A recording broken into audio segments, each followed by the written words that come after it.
Okay, this is part 2 of Elements of Short Stories. We're picking up right where we left off from part 1, discussing theme.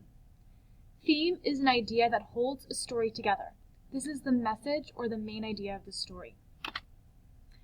Themes are revealed gradually over the course of a text, and the reader has to figure it out for themselves.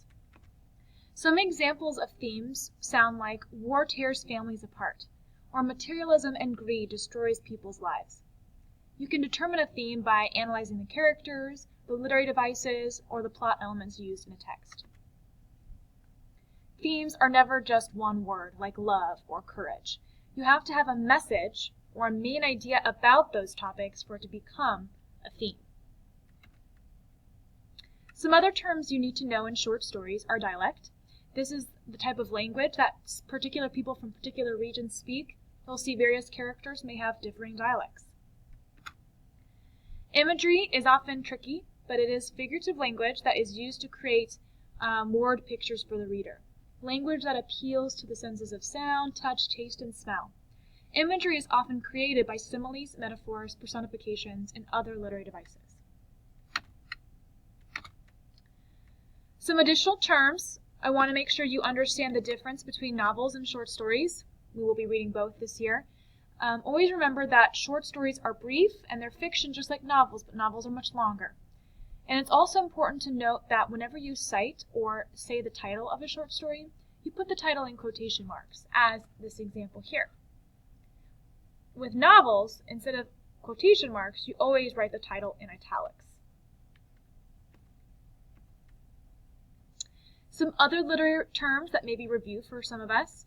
Just remember similes, they're comparisons of two things using like or as. Metaphors are a comparison of two things not using like or as. Onomatopoeia are words that imitate sound, like buzz or sizzle. Personification is when a non-human subject is given human characteristics. Hyperboles are exaggerations or overstatements.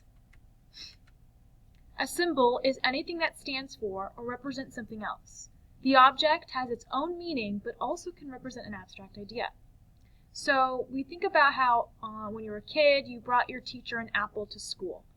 Why an apple? Well, an apple has come to symbolize or represent an abstract idea, like education or school. Don't know why, couldn't tell you the history behind it, but that is a symbol. Alliterations are repetition of consonant sounds in words that are close together. Like Sally saw seashells by the seashore. That S sound is repeated over and over. A good way to remember assonance is that it is the opposite of alliteration.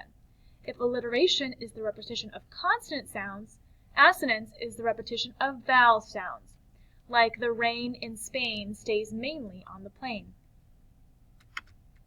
Okay, that covers all of our elements of short stories. If you have questions, see me in class or shoot me an email. Thanks for watching.